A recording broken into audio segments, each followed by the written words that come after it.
ওয়ালাইকুম, আমি রায়হান আহমদ, সভাপতি প্রতিষ্ঠাতা বিশ্ব মানবাধিকার রক্ষা সংঘ। আমি এখন আছি ব্রাহ্মণবাড়িয়া জেলার মাছেতে ইউনিয়নের পাগাছল রেলওয়ে স্টেশনে।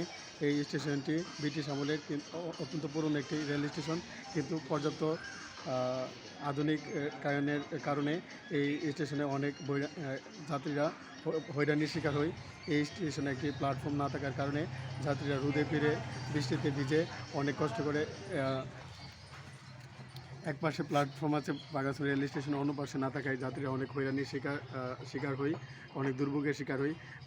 আমি বাংলাদেশ রেলওয়ে কর্তৃপক্ষ এবং বাংলাদেশ সরকারকে আহ্বান জানাই বাগাছড়ি রেল স্টেশনের আধুনিকায়নের জন্য দ্রুত পদক্ষেপ নিন, এবং আমরা যারা ঢাকা, চট্টগ্রাম এবং নোয়াখালীর যেই আন্তনগর ইন্টারসিটি ট্রেনগুলো যাতে বাগাছড়ি রেল স্টেশনে দাঁড়ায়, এবং আমরা ঢাকা, চট্টগ্রাম এবং নোয়াখালীতে আমরা যাতায়াত করতে পারি, সিলেটে আমরা যাতায়াত করতে পারি, সেই সুযোগ সুবিধা করে দেন যাতে মাছে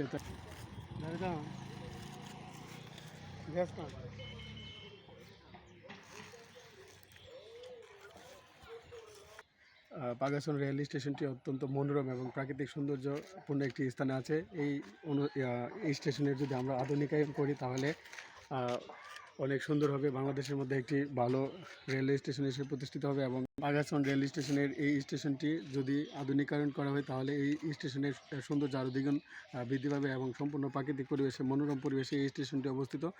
সারা বাংলাদেশের জন্য এই স্টেশনটি একটি মাইলস্টোন হিসেবে প্রতিষ্ঠিত হবে, এবং বৃদ্ধ অসহায় মানুষেরা যদি প্ল্যাটফর্ম করে তাহলে তাদের যাতায়াতের ক্ষেত্রে সুবিধা হবে। আমি মাছেতে ইউনিয়নের বাগাছড়ি রেল স্টেশনের আধুনিকায়নের জন্য বাংলাদেশ সরকারের দৃষ্টি আকর্ষণ করছি। অচিরে আপনারা দ্রুত পদক্ষেপ নিন ব্রাহ্মণবাড়িয়া জেলার মাছেতে ইউনিয়নের বাগাছড়ি রেল স্টেশনের আধুনিকায়ন করার জন্য।